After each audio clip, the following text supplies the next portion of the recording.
But hopefully everyone had a great long weekend. And if you aren't in the States and you weren't able to have a long weekend, I'm sorry. We had to celebrate our freedom and independence. So here we are.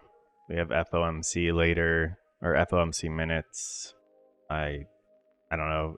I don't know if is that the same thing. I don't know. It doesn't matter to me. Just watch. I just be careful. I just try to be careful anyways. Whenever there's anything that says FOMC.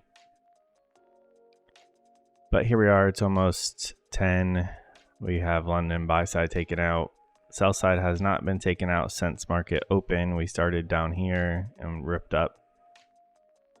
So I will be looking for shorts. So a bearish fair value gap and then targeting close to the London sell side. Since we have this massive candle at open with a fair value gap, we could just target maybe this swing, but let's see what the market is willing and wanting to do, and then try to take some points out of it from there. As for the London buy side and London sell side, I'm picking the highs and lows between 2 and 5 p.m.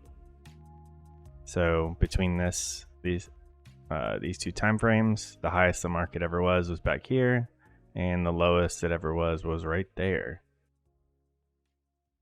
And then we just ignore everything until market open. And at market open, we were right above the sell side, and we ripped up, taking out the buy side. There was also a new gap with regular trading hours that we just ripped up and through. That's what this whole move was. And let's put this on regular hours. And on the 5-minute chart, you can see we filled in this whole gap right here and then taken out buy side stops above this swing and that swing.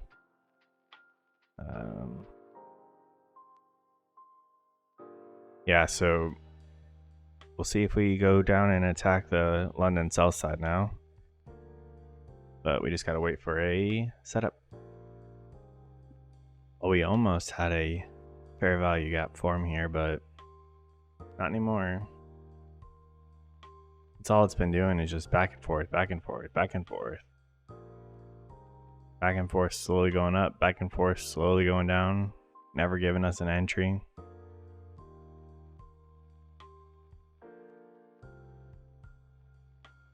A buy may have been good here, but it's not like the setup I'm taking, but right on that order block, right into this fair value gap.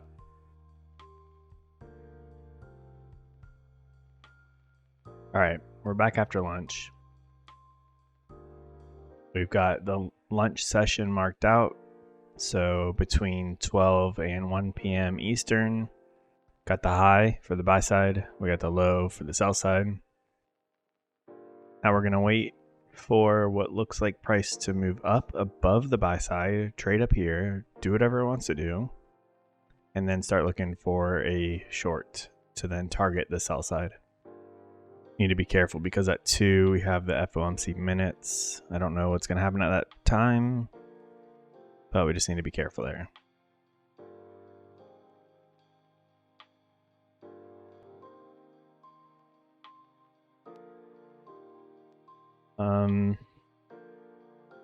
Back on the London session, so back here we have between 2 p.m. or 2 a.m. and 5 a.m. the highs and the lows. The morning session we started out right above the lows, the London sell side, and traded up above the high, the London high, which is what we want, and then we'd start looking for shorts. There was not a single fair value gap on the 2-minute chart. However, I noticed that we did get something on the 4-minute chart right here. That would have given like 50-60 points. We didn't come all the way down to the sell side, but we did make our way that direction, and we could have killed it for 50-60 points. 50 is like my first goal. Once I get to 50, then I can start thinking about exiting. and then potentially hold off for the sell side. I don't know if I would have held off because, like I said earlier, it's a pretty far move. Not that it can't happen, but the chances of it happening are a lot smaller. But however, if we look at this 4-minute fair value gap, which we have one here and one here, so you can kind of treat that as one big one, shorting right at that candle with a stop up here at the top, so risking 24 points. And if we were to target these lows, I mean, there's 44, and then ultimately right before lunch came down to 60 points.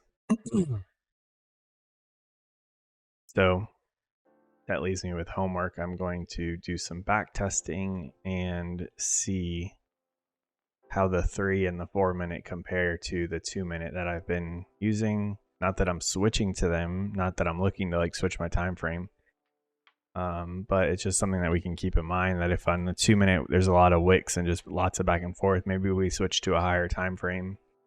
That's why I switched to the 2-minute from the 1-minute, because the 1-minute was getting a little sloppy, and I was missing some good entries.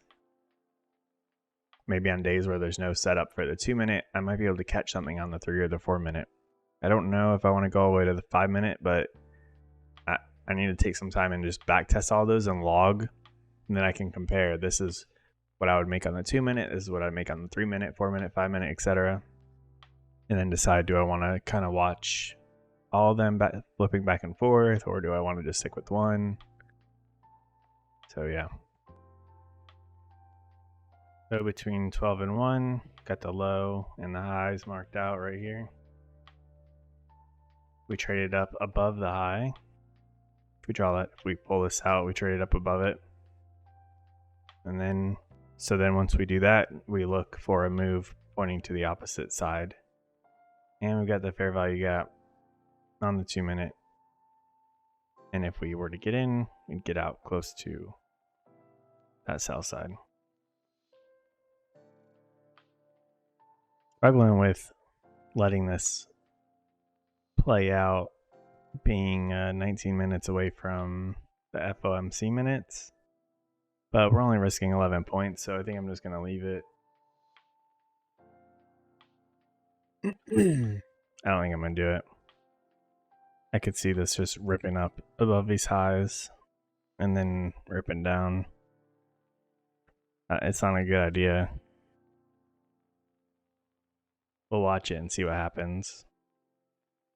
We'll put a fake order on.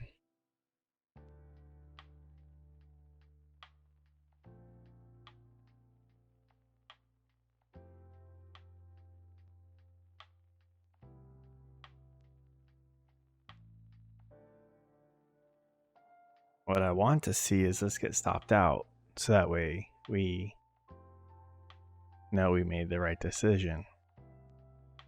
I don't want this trade to play out.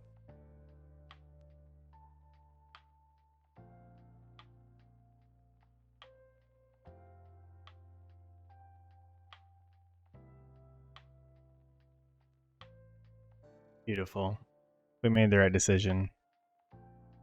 Don't even get in when news is about to hit.